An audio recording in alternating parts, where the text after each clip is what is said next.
المفاجاه الكبرى شركه بكين اللي طرحت للبيع، وتقدمت لشراء اسهمها والاستحواذ على 100% من الاسهم بتاعتها شركه الاصباغ الاماراتيه الوطنيه.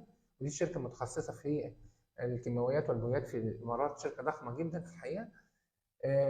الشركه بدات عرض الشراء ب 29 جنيه للسهم، وبعدين فوجئت في الحقيقه ان في شركه مصريه اسمها ايجل كيميكال، ودي شركه مؤسسها مصريين بقى لها اكثر من 50 سنه في الحقيقه، وحجم استثماراتها ضخم جدا، ويمكن صادراتها بتصل الى 500 مليون دولار. ودي من الشركات الرائعه في الحقيقه. يعني في شركات كثيره في مصر الاعلام مش مسلط الضوء عليها. شركه ايجل كيميكال دي من الشركات الرائعه في الحقيقه. شركه الاصباغ الاماراتيه فوجئت ان الشركه المصريه داخله عشان تشتري قصادها شركه بكين. شركه بكين زي ما حضراتكم عارفين من اكبر الشركات في صناعه البوهيه في مصر، ومن انجحها على الاطلاق، وبتصدر بره. وبدات المنافسه بين الشركه الاماراتيه وشركه ايجل كيميكال، وقفز السهم من 29 جنيه بدايه التقدم من العرض الاماراتي حتى وصل ل 37 جنيه. وانا شخصيا متوقع ان سعر السهم يقفز اكثر واكثر.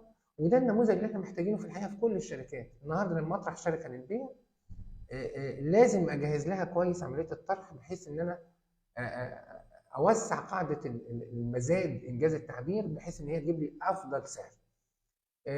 برضو عايز اقول لحضراتكم ان كان في 5 شركات تقدموا بعروض في بدايه الطرح. كان وصل احدى الشركات اللي تقدمت بالشراء ل 16 جنيه للسهم. يعني شوفوا حضراتكم مع عمليه مزاد. طبعا في البنك الاهلي فاروس، ده بنك متخصص في الحقيقه في تقييم العروض. شركه بكين جابته وقالت له شوف لنا السعر المناسب لعمليه البيع، وما زالت المنافسه قائمه وشرسه جدا جدا. وده نموذج يا ريت يطبق في كل الشركات ال 32 اللي الحكومه طرحتها. انا شخصيا عندي اقتراح يا ريت الحكومه تاخد بيه. لابد من تاسيس شركه للعاملين بالخارج هي اللي تتولى او تشارك في مثل هذه المزادات. يعني اعتقد ان شركه ناجحه جدا زي شركه بكين، لو المصريين في الخارج اطلعوا على القوائم الماليه بتاعتها وعرفوا ان هي بتكسب قد ايه، هي او غيرها من الشركات هيساهموا او يدخلوا كمساهمين ويشتروا الشركات المصريه. يعني اتمنى من وزيره الهجره تطرح هذه الفكره، ان المصريين بالخارج يؤسسوا شركه لشراء الشركات اللي بتباع في مصر، بحيث برضه يمتلكها مصريين.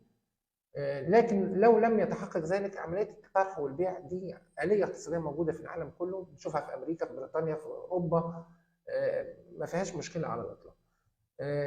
يعني خلونا ننتظر نشوف المنافسه الشرسه بين شركه الاصباغ الاماراتيه وشركه ايجل كيميكال. وان كنت اتمنى انا شخصيا ان شركه ايجل كيميكال تحسم صفقه بكين.